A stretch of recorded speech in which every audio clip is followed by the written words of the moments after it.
Hey everybody, I'm Bradley Schlagheck, professional organizer and interior decorator. I'm also a QC Design School graduate and student ambassador. Thanks for clicking and watching today.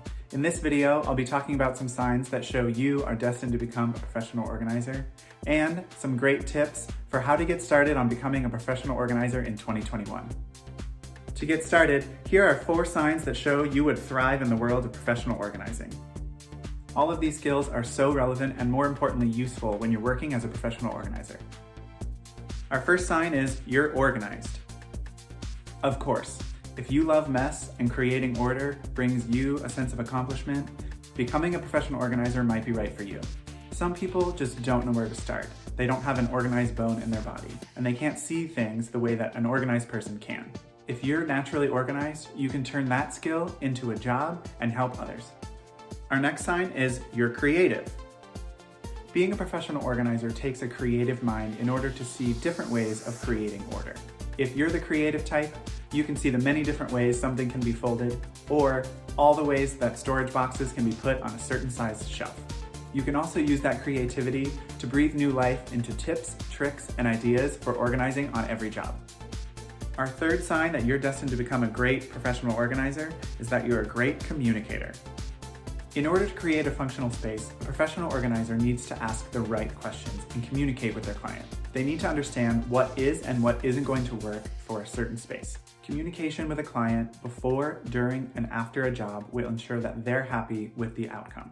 Great communication skills will help you convey to your client what you did, why you did it, and most importantly, how to maintain it when you leave.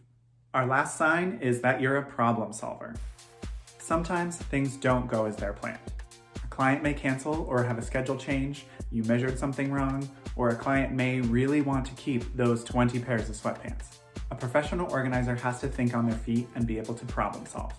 Whether that means quickly changing your schedule or changing your process to fit your client's needs, being a professional organizer who can problem solve will ease your client's mind, and you and your business will always come out on top.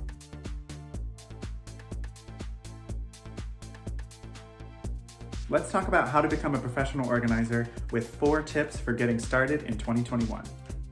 For each of these tips, I'm going to explain how you can utilize it and how it will help you begin a new career in 2021. Our first tip is do your research. You're going to want to learn as much as you can about the market and the industry that you're getting into. It's so easy to get on the internet and search for businesses around you, what they look like, and how they're set up overall. Pay close attention to any business with a niche for organizing. Decide if you want a niche and what that's going to be. Also do some research on your ideal client. Who do you want to work for? You can also research rates in your area to make sure that you have competitive pricing. When I was first starting my business in New York City, I looked at so many other businesses and what rates they were offering. I didn't want to price myself too high to turn off clients, especially because I was just starting out. The next tip is getting professional training and certification. Technically, professional organizers do not need any formal training or certification, but any courses you take and any certifications that you get will only benefit your career and your business. I strongly recommend looking into QC Design School's professional organizing course because you'll learn valuable organizing principles and skills that will back the professionalism of your business. It'll make you better able and more prepared to take on any type of client and project. Getting organizing training or a certification will set you apart from other amateur organizers because you'll have a plan and a process. The difference between a professional and an amateur is exactly that. You have the skills to go into someone's home with a plan and a process to start working. Our next tip is to brand yourself. Starting a successful business starts with your brand. Think about how you want to present yourself to potential clients. Starting to brainstorm your identity and your message as an organizer will help you when you're starting out. If you can think about these things early, you're going to be setting yourself up for success. And our last tip for becoming a professional organizer in 2021 is start building a social media presence. Get an email address, get a website, and set up your social media platforms. This will help your business start being visible. It's the greatest way to represent yourself to the industry and potential clients. It's also a great way to connect with currently working professional organizers and for potential clients to contact you. Social media can be a great inspiration, but it's also the best way to show your work and market your services.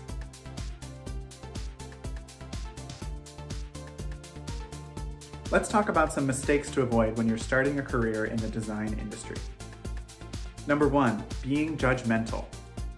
Building a reputation with your clients in your area is so important.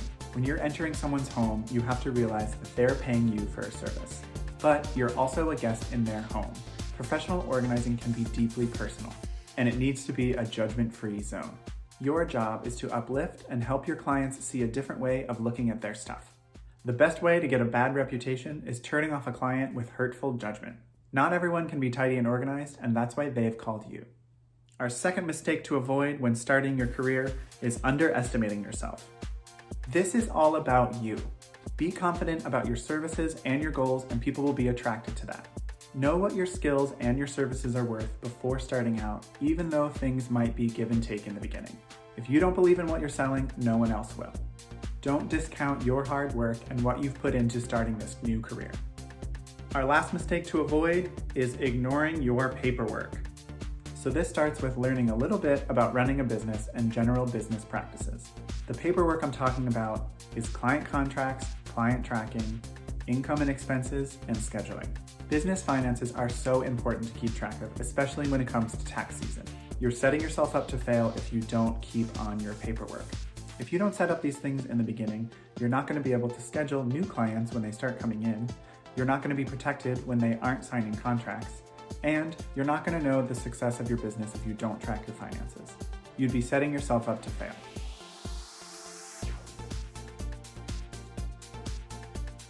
So that's it.